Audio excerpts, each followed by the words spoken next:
오늘 사무엘 하를 잠깐 멈추고 레위기서 11장 45절에 대한 이야기를 통해서 함께 나누고자 하는데요.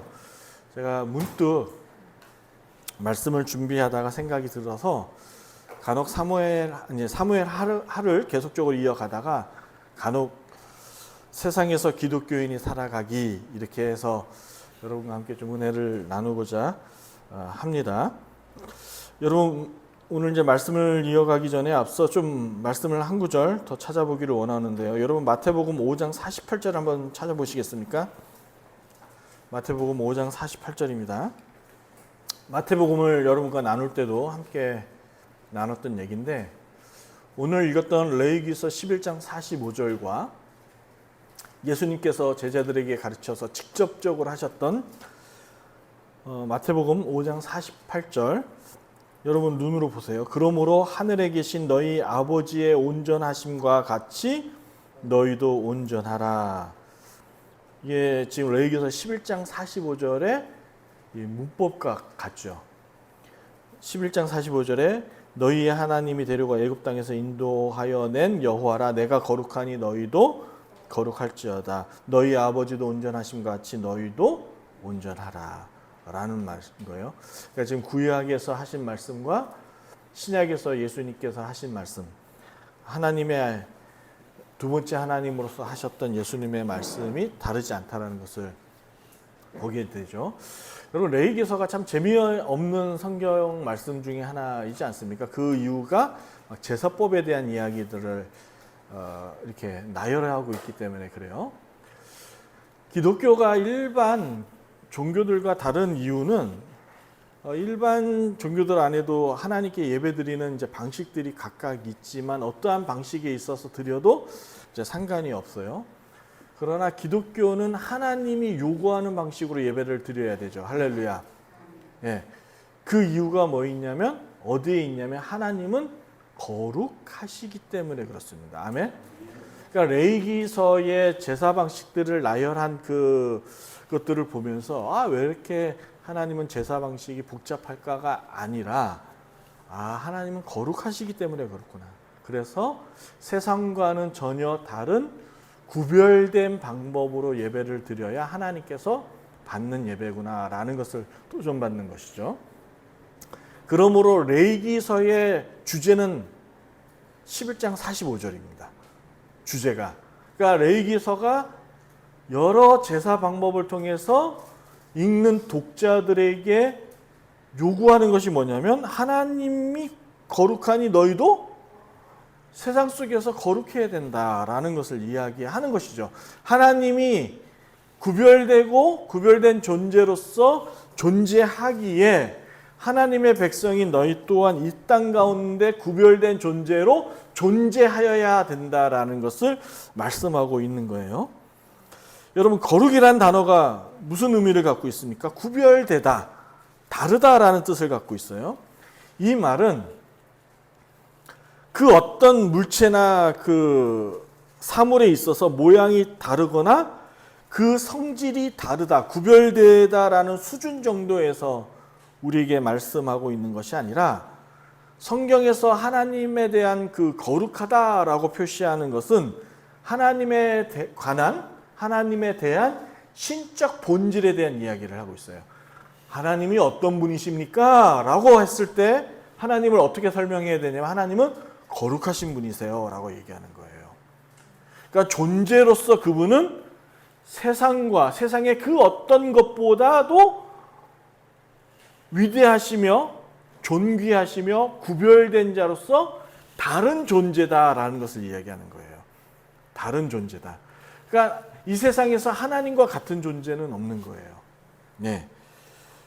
그러므로 거룩하신 하나님이라는 것은 자기 백성이 다른 신을 섬기는 것에 대한 분함과 참지 못함에 대한 그 질투심을 발휘하는 데 있어서 하나님은 정당하다라는 것을 이야기할 수 있는 것이죠.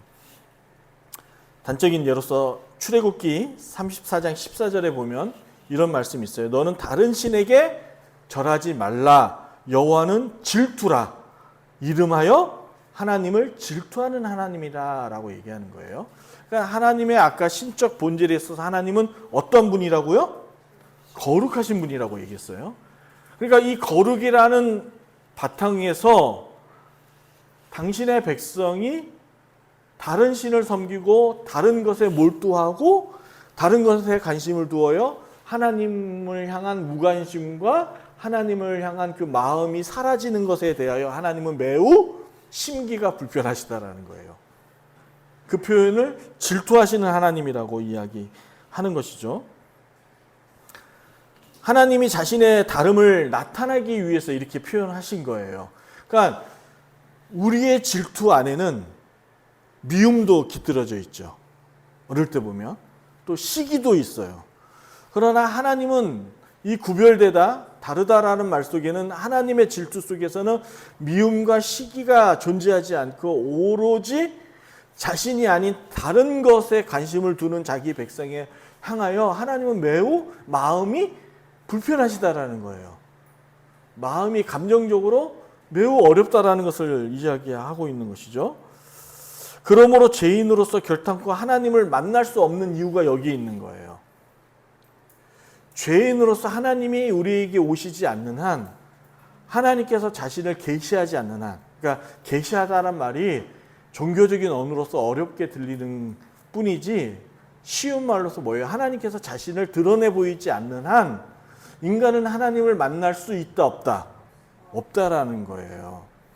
그러니까 인간이 어떠한 공로와 어떠한 노력과 그 어떠한 실력으로서 하나님 앞에 다가갈 수 없는 거예요. 그게 은혜인 거죠. 그게 은혜라는 거예요. 천지를 지으시고 만물의 주인이시며 왕이신 그 신이 하나님께서 우리가 벌레들을 이렇게 보면 우리 자매들 어떻게 해요? 왁 하고 기겁하죠. 그리고 발로 밟아서 문질러 버린단 말이에요. 짓밟아 버리죠. 더 힘없는 조그만 벌레들은 막 엄지손가락으로 눌러서 밟아 버리죠. 하나님 앞에 죄인이라는 것이 그런 존재인 거예요. 바퀴벌레와 같은 거예요. 우리가 기분 나쁘세요? 그래서 찬송가 이런 거 있잖아요. 벌레 만도 못한 우리라고 표현한 이유가 찬송가의 그 저자가 그렇게 표현한 거죠. 우리가 그런 존재예요. 그럼에도 불구하고 하나님께서 어떻게 하셨어요? 우리를 사랑하셨어요. 그러니까 그 거룩함의 안에는 또한 하나님이 우리를 너무나도 사랑하는 그 사랑하심이 있는 거죠. 그래서 그 사랑은 세상과의 사랑과도 구별되죠. 다른 거죠. 질적으로 다른 거예요. 질적으로. 네, 품질이 다른 거예요. A급 품질이고 우리는 C급 품질인 거예요. 이게 다른 거죠. 단적인 예로 이런 거예요. 좀 세상 사람들이 기독교인들을 향하여 불편해하는 것 중에 하나가 뭐냐면 배타성인 거예요. 배타성이 무슨 말인지 아시죠? 이웃을 이제 남을 그러니까 나와 성질이 다르거나 나와 뭔가 이렇게 좀 의견이 다르면 이웃을 이렇게 쳐내버리는 거예요. 나와 함께 가까이 하지 않는 거예요. 근데 이 기독교 안에서의 배타성이 있어요. 배타성의 기독교가 이 속성이 있는데 그 속성이 있는 이유가 뭐냐면 하나님의 거룩함 때문에 그래요. 거룩함. 그런데 여러분 좀 오해하지 않았으면 좋겠어요. 배타성이 있다고 할지라도 조금 이제 사전적으로 찾아보니까 이웃을 쳐내다. 남을 나와 생각이 다르다고 해서 가까이 하지 않는다. 이제 이런 표현이 있는데 그렇다고 해서 예의가 없거나 무례함을 이야기하는 게 아니에요. 절간에 가서 뭐 부처상에 모가지를 베버린다든지 어떤 목사님이 목탁두리는 중에 머리를 얹어서 뭐 안수하는 막 그런 것들이 사진에 찍혀갖고 난리가 났었잖아요. 이러한 무례함과 예의 없음이 아닌 거예요. 배타성이라는 것이. 그러니까 나와 생각과 사상이 다르기 때문에 내가 그것을 수용할 수 없다는 거예요. 무슨 말인지 아시겠죠? 쉽게 얘기해서 성경에 예수님을 뭐라고 표현하죠? 우리의 신랑 되신 예수님이라고 표현하잖아요. 그리고 교회를 향하여 신부라고 말하죠. 그 이유가 어디에 있냐면 이 배타성의 원리 때문에 있는 거예요. 사랑하는 남자가 있고 사랑하는 여인이 있었어요. 그래서 너무 사랑해서 함께 부부가 되었습니다. 이 부부 사이에 다른 이성이 개입할 수 있어요, 없어요? 그 이성이 개입하는 순간 그건 뭐예요? 전문 용어로 바람 핀다라는 거죠. 불륜인 거죠. 개입할 수가 없는 거예요. 그러니까 절대적인 가치가 있는 거예요. 절대적인 가치 안에는 그 어떤 것도 개입할 수 없기에 본질이 흐려질 수 없기 때문에 배타성을 갖고 있는 거예요. 단적인 예로 구원은 누구에게만 있는 겁니까? 구원의 은혜는 누구에게 있는 겁니까? 하나님에게 있는 거예요. 그런데 다른 종교에도 있다라고 얘기하면 그건 우리가 인정할 수 없는 거죠. 교류할 수는 있어요. 친분을 쌓아서 만나서 이야기하고 할 수는 있어요. 어떤 이가 저에게 찾아와서 당신의 교회 안에 동성애자가 오면 당신은 어떻게 하시겠습니까? 라고 하면 저는 웰컴하겠다고 얘기합니다. 환영합니다. 그러나 동성애에 대해서 어떻게 생각하십니까? 라고 묻는다면 말씀에 기준하여 하나님 앞에 죄입니다라고는 얘기합니다. 그러나 동성애자가 우리 교회에 함께 와서 교제한다면 전 교제할 수 있어요. 그런데 그 사람이 교회에 와서 우리 교회에 와서 동성애를 정당화하고 합리화한다면 저는 그거에 대해서는 반대합니다. 싸울 겁니다. 그러나 싸우되 무례하거나 배려함 없이 싸우지 않을 겁니다. 계속적으로 논쟁과 이야기를 통해서 성경의 옳음을 이야기하겠죠. 그런데 그러다가 결국 그 생각이 이견의 차이를 보면 어떻게 돼요? 그렇죠. 갈라설 수밖에 없는 거죠. 따라서 진리 앞에 여러분 이게 중요한 거예요. 진리 앞에 유연성이 있을 수 없어요. 아, 당신 왜 이렇게 유연성이 없어? 진리 앞에는 그럴 수 없는 거죠. 여러분. 예를 들어 남자를 제가 남자예요, 여자예요? 근데 저를 자꾸 여자라고 얘기해요. 인정할 수 있어요, 없어요? 없는 거죠. 이건 유연성이 있을 수가 없는 거죠. 그러므로 거룩함은 하나님 나라와 깊은 연관이 있는 거예요. 하나님 나라와. 여러분 사도행전에 보면 아나니와 삽비라의 이야기 기억하시죠? 네. 여러분 이 아나니와 삽비라에 대하여 그가 하나님 앞에 벌을 받고 저주를 받은 것은 재산의 일부를 감췄다라는 데 우리는 많이 포커스를 둡니다. 그런데 그렇지 않죠. 하나님 나라 안에 속임을 갖고 들어온 거예요. 왜곡되고 거짓된 걸 갖고 온 거예요. 이 거룩함의 문제인 거예요. 그러니까 차라리 하나님 앞에 아나니와 삽비라가 와서 저는 제 믿음의 수준이 이것밖에 안 돼서 이것만 드렸습니다 라고 하면 그는 분명히 칭찬받을 자인 거죠. 그런데 마치 자기가 하나님 앞에 거룩한 자인 것처럼 왜곡되고 거짓된 믿음의 수준으로 이 자리에 앉아있기 때문에 하나님의 나라를 훼손했기 때문에 감히 하나님께서 그 나라 백성으로 인정할 수 없기 때문에 그를 저주한 것이죠. 우리가 그걸 해야 되는 거예요. 따라서 거룩한 하나님 나라를 훼손할 수가 없어요. 왜요? 하나님은 거룩하신 분이기 때문에. 구별되시기 때문에. 우리가 이걸 명확하게 알아야 돼요. 그래서 하나님의 나라를 훼손하고 하나님의 나라를 자꾸 방해하는 자를 성경은 성령 해방죄라고 얘기하는 거예요. 유튜브에 성령 해방죄라고 쓰면 제가 영상을 하나 올린 게 있어요. 옛날 교회에 있을 때. 그걸 읽어보셨어요. 한번 보시면 성령 해방죄가 다른 게 아니에요. 하나님의 나라를 방해하는 자가 성령 해방죄인 거죠.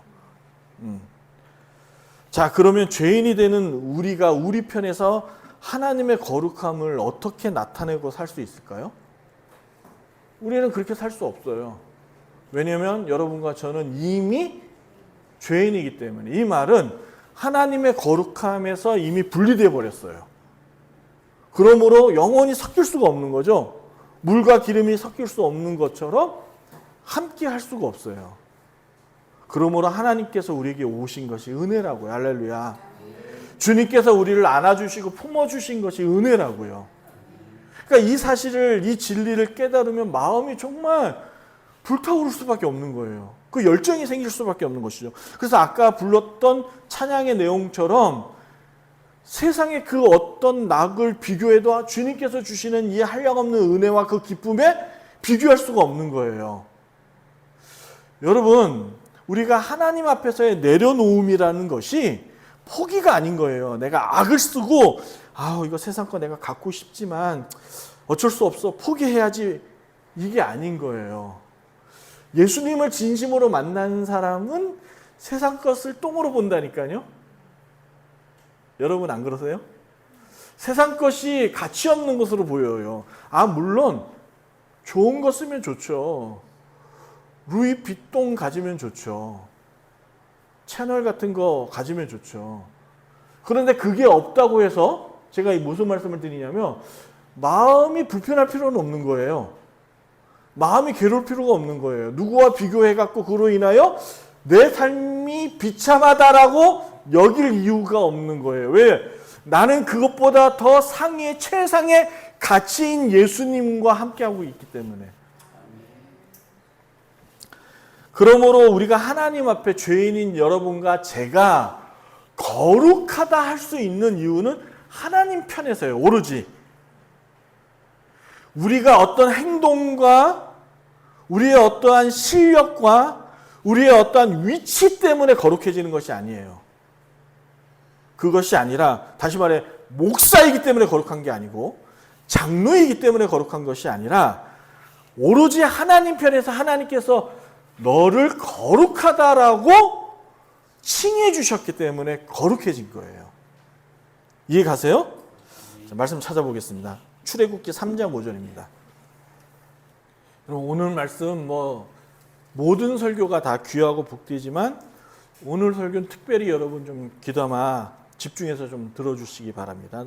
너무도 신자로서 필요하고 중요한 말씀이기 때문에 그렇죠.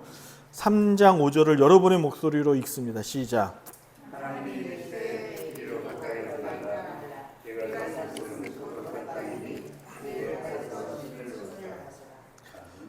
여러분이 잘 아시는 것처럼 출애굽기 3장은 모세가 이제 처음으로 하나님을 대면하는 장면이 기록된 말씀인 거예요. 여기서 거룩한 땅이란 이 땅은 특별히 하나님께서 모세를 만나기 위하여 따로 세상에 존재하지 않는 것들을 불러다가 만든 땅이 아니라 모세가 늘상 일상 속에서 걸어다니던 그 땅이었어요. 모세가 광야에서 이제 사람을 죽이고 나서 도망친 후에 직업이 뭐였습니까? 목동이었죠. 양을 치기 위하여 늘상 걸어다니던 그 땅에 떨기나무가 하나가 있었어요. 떨기나무는 제가 말씀드렸듯이 우렁차고 멋있는 나무가 아니라 성인 남자의 이 장땅지 정도, 요 정도에 돼 있는 아주 보잘것없는 가느다란 나무예요. 그리고 지금도 제가 과거에 말씀드렸던 기억이 나는데요. 지금도 중동에서는 날씨가 덥고 태양빛이 강하게 쬐는 날에는 나무가 이렇게 불이 붙는 형상이 있습니다. 지금도 가뭄이 들거나 그럴 때 산불이 나는 이유가 마른 가지에 불이 나는 원인이 강력한 태양열 때문이지 않습니까? 그래요. 여기서 나무에 불이 붙은 게 신기한 게 아니에요. 출애굽기 3장에 보면 그 불이 타지 않는 거예요.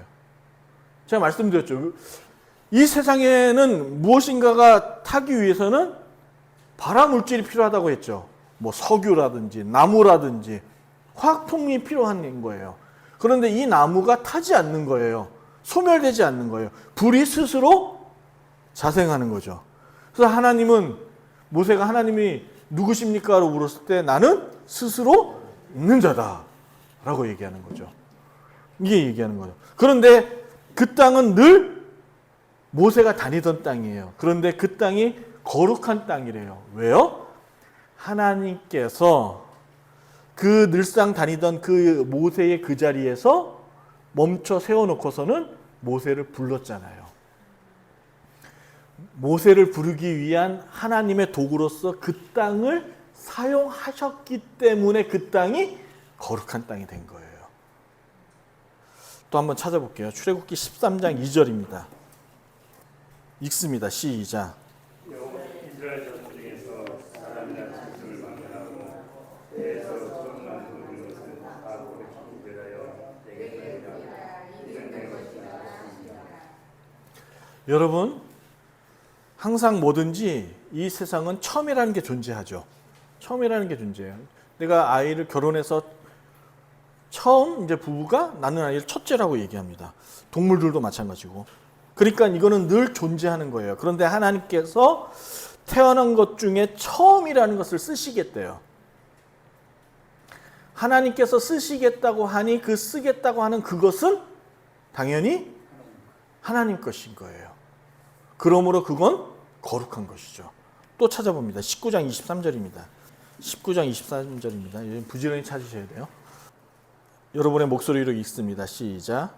모세가 여호와께 이르되 주께서 우리에게 명령하여 이르시기를 산지에 경계를 세워 산을 걸어가게 하라 하셨사온즉 백성이 시내산에 오르지 못하리이다. 여러분, 신의 산은 존재했던 겁니까? 갑자기 없던 산이 생긴 겁니까? 늘 존재했던 거죠. 근데 하나님께서 그 산을 통해서 하나님 백성들에게 법을 제정하시죠. 그래서 그 산을 사용하셨죠. 사용하심으로 그 산은 무슨 산이 된 거예요? 거룩한 산이 된 거예요. 28장 2절 제가 읽겠습니다. 네 형 아론이 이제 이스라엘의 첫 번째 제사장이 되죠. 그리고 제사장에게 특별히 구별하여 옷을 짓게 합니다. 그 옷이 거룩한 옷이 되죠. 거룩한 옷이 되는 거예요. 다시 얘기하여 하나님께서 직분을 맡기고 그 직분에 합당한 유니폼을 입히시죠. 그러므로 그 유니폼은 세상 유니폼과 다른 구별된 옷이 되는 거예요. 왜요? 하나님 앞에 쓰임받기 때문에. 자, 31장 15절에도 보면 엿새 동안은 일할 것이니 일곱째 날은 큰 안식일이니 여호와께 거룩한 것이라. 안식일에는 일하는 자가 누구든지 반드시 죽을지니라. 7일 중에 6일은 노동을 하고 일을 하여 먹고 사는 문제를 해결하도록 하셨습니다. 그리고 유일한 마지막 7번째 날은 야, 그래도 나는 하루는 교제하는 시간이 필요하지 않겠니? 일상 속에서 바쁘게 분주하게 살았지? 그거 일단은 다 스톱하고 그날은 나와 함께 만나서 기쁨도 나누고 내가 너의 어려움도 듣고 하는 시간을 갖겠다. 그러니 그날은 구별하여 내게 다오. 그게 안식일이죠. 주님께 집중하는 날이죠. 주님만을 생각하고 주님께서 하신 이 말씀들을 다시금 기억하여 내 삶에 적용하여 다시금 시작되는 1일, 7일이 끝난 8일이 아니에요. 1일이 되는 거죠. 둘째 날, 셋째 날, 또 넷째 날, 다섯째 날, 여섯째 날, 일곱째 날. 이게 반복해서 돌아가는 거죠. 그 1일을 하나님의 말씀으로 나아가 살라라고 얘기하는 것이죠. 따라서 여러분 지금 읽은 이 말씀 안에서 거룩이라는 단어가 공통적으로 들어가면서 또 한 가지 우리에게 도전되는 것이 뭐냐면 거룩이라는 게 다른 게 아니고 하나님께서 나를 쓰시니 하나님께서 쓰시는 모든 것들은 다 거룩한 것이다 라는 것을 도전받게 되죠. 그러므로 인천소리교회는 거룩한 교회입니까? 아닙니까? 거룩한 교회인 거예요. 조금 더 좁혀서 이 자리에 계시는 여러분들은 거룩한 분이세요? 거룩한 분이 아니세요? 거룩한 분인 거죠. 거룩한 분이에요. 자, 여기서 이제 중요합니다. 잘 들으세요. 이제 여러분이 인식하셨어요. 여러분이 거룩한 존재라는 것을. 여러분 거룩한 존귀한 분이세요. 존귀한 분이시라고요. 예? 값진 분이세요. 여기서 어느 누구도 저는 아까 장로님 말씀드렸는데 자살률이 높다는 들었지만 그렇게 많이 죽는 줄을 몰랐습니다. 몇 명이 죽는다고요? 4.명. 하루에 몇 명씩 죽는다고요? 그러니까 이 땅이 진짜 아픈 거예요. 세계의 큰 교회 10위를 조사했답니다. 그 중에 가장 큰 교회가 1위서부터 5위가 대한민국에 있답니다. 대한민국에. 어마어마하죠. 그런데 자살률이 높다? 뭔가 아이러니하죠. 하나님의 말씀이 그 어느 때보다 가장 미디어며 여러 가지를 통해서 선포되는 이 시대 가운데에 그럼에도 불구하고 많은 사람이 죽어나간다. 교회가 뭔가 제 역할을 못하고 있는 거죠. 그렇게 판단되실 수밖에 없지 않습니까? 그 이유가 어디에 있습니까? 여러분에게 말씀드린 거룩하지 않아서 그래요. 거룩하다라고 말한 백성들이 세상과 구별되고 달라야 될 존재인 여러분과 제가 거룩하지 않는 거예요. 여러분, 거룩하기 위해서는 우리 안에 있어야 될 것이 있습니다. 가장 첫 번째가 도덕성이에요. 도덕성. 뭐라고요? 도덕성. 이 도덕성은 세상의 윤리 기준과 그거를 뛰어넘는 하나님의 사랑을 바탕으로 한 도덕성이어야 돼요. 이 도덕성이 상실되는 그 땅은 자살률이 높을 수밖에 없는 거죠. 여러분, 왜 교육열이 높아지고 삶의 수준이 높아짐에도 불구하고 지금 계속적으로 하는 거, 지금 또 자살률뿐만 아니라 지금 묻지마 막 폭행들, 살인들 많이 일어나죠. 그 어느 때보다 막 사람들의 화와 분노가 그 어느 때보다 풍족하지 못할 때보다 풍족한 이 시대에서 더 만연하고 잔혹하고 잔인한 것을 보게 됩니까? 도덕성의 상실이에요. 여러분, 이것은 배움에서 나오는 것이 아닌 거예요. 배움에서 나오는 것이 아니라 당연히 배워야 되죠. 출발이 배움에서 나오는 것이 아니라 인간의 본성에서 나오는 거라고요. 여러분, 아이들에게 어느 부모가 야, 너 나가서 거짓말 해야 돼. 너보다 약한 자 뒤통수 팍 때려갖고 좋은 물건 있으면 뺏어야 돼. 이렇게 가르치는 부모 있어요, 없어요? 좋은 말 하죠. 좋은 거 가르치죠. 그럼에도 불구하고 우리 자녀들 간땡이가 배 밖으로 나온 친구들 보면 밖에 나가서 이상한 짓 하고 다닌다고요. 가르쳐서가 아닌 거예요. 인간의 본성이 안 된 거예요. 근데 이 본성은 어디로부터 시작하냐? 예수 그리스도부터 시작되는 줄로 여러분 믿으시기 바랍니다. 예수님을 만나지 않으면 안 되는 거예요. 왜요? 이 거룩은 신적 본질이라니까요. 성령이 내 안에 거듭나지 않으면 그게 나올 수가 없는 거예요. 그러므로 타락한 인간이 거룩한 하나님 앞에서 거룩해질 수 있는 유일한 방법은 하나님의 온전하심을 닮아가는 거죠. 그래서 예수님께서 마태복음 5장에 아까 얘기했듯이 너희에게 거룩하라고 우리에게 온전하라고 얘기하는 거예요. 말씀 앞에서 완전하게 살아가라고 얘기하는 것이죠. 그러므로 우리가 세상에서 기독교인으로서 살아가기 위한 두 가지 방법을 오늘 여러분에게 함께 나누고자 합니다. 그리고 말씀 맞출게요. 두 가지 방법을 제시합니다. 이걸 꼭 해야 돼요. 자, 첫 번째, 여러분 한번 따라해서 말씀해 주시기 바랍니다. 하늘의 언어를 사용하라. 네, 하늘의 언어를 사용하셔야 돼요. 세상은 이것을 긍정적인 말을 쓰라라고 얘기를 가르치죠.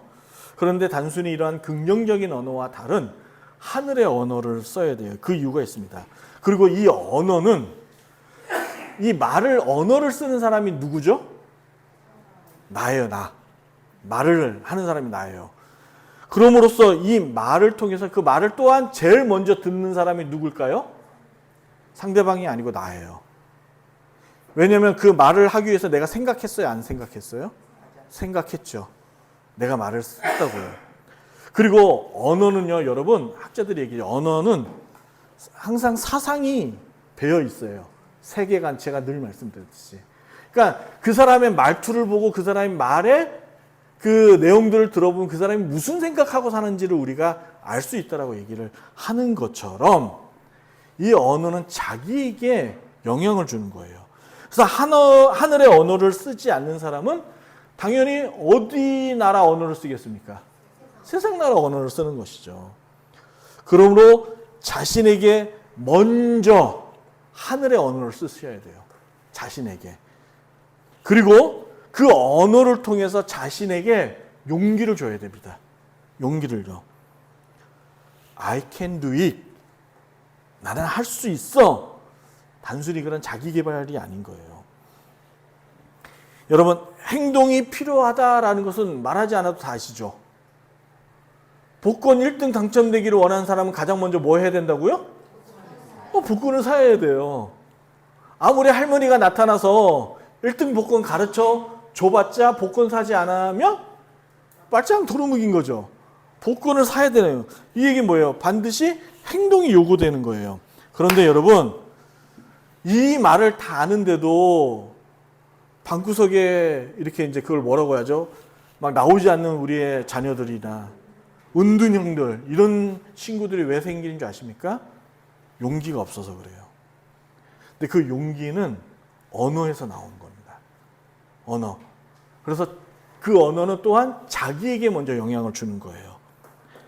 그래서 하늘의 언어, 곧 하나님의 말씀, 성경을 읽도록 하고 또한 설교자나 여러 설교들을 들음으로써 자신을 긍정화시켜야 돼요.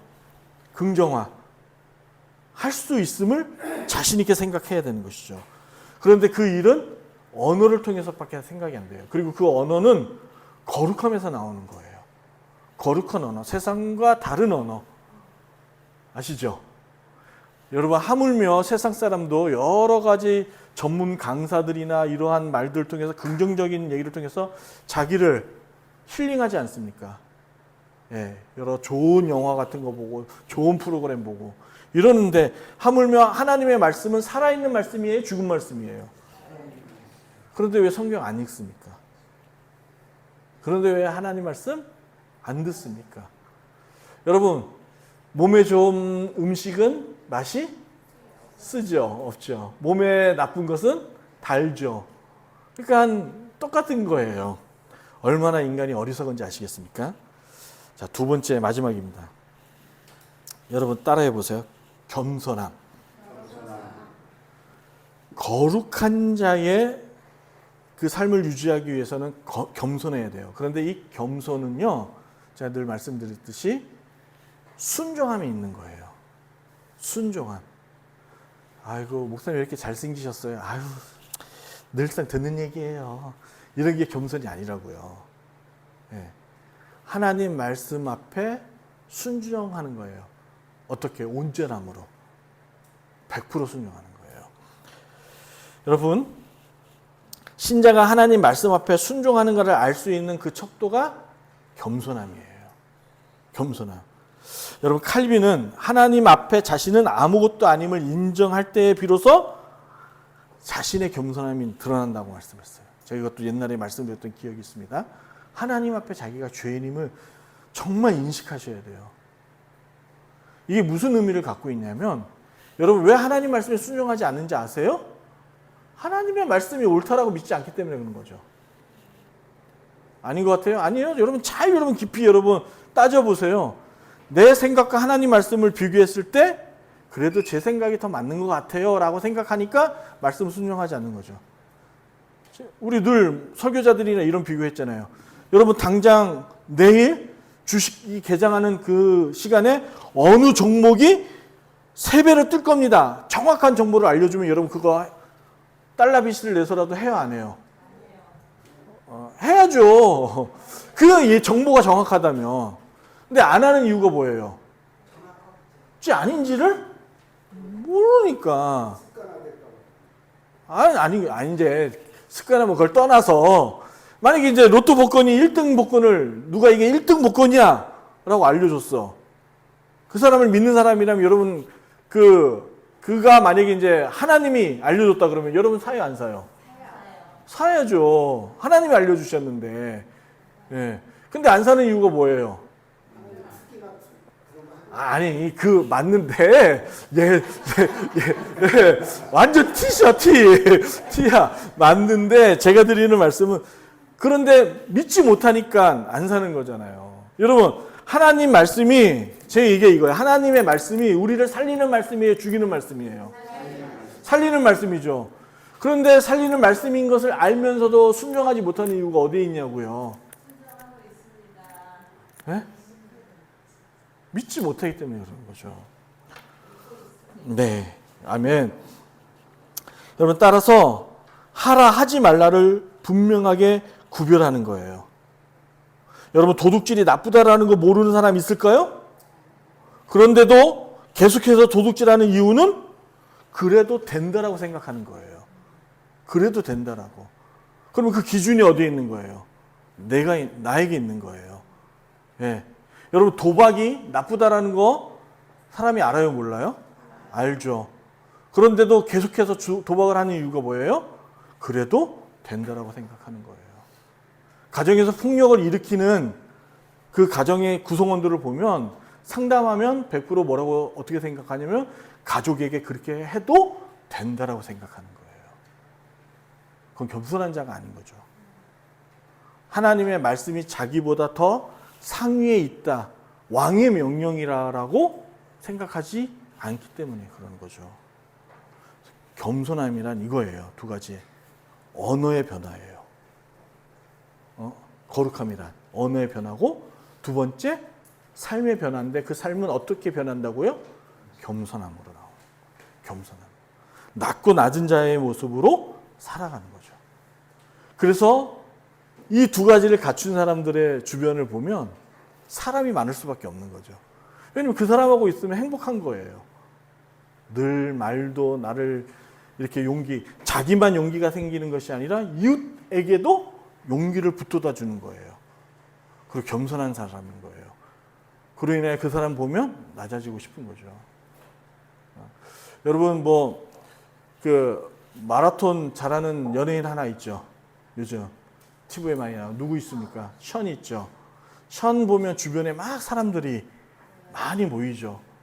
그 사람 보세요. 이 두 가지를 다 갖추고 있잖아요. 네, 갖추고 있잖아요. 그로 인하여 여러분, 그 사람 때문에 이단에 빠졌던 연예인이 건강한 교회로 들어오고, 불신자가 하나님 안으로 돌아오는 그 역사들을 우리가 그 연예인의 모습을 보면서 도전받잖아요. 그러므로 이 두 가지 실력이 여러분과 제게 있기를 주의 이름으로 축복합니다.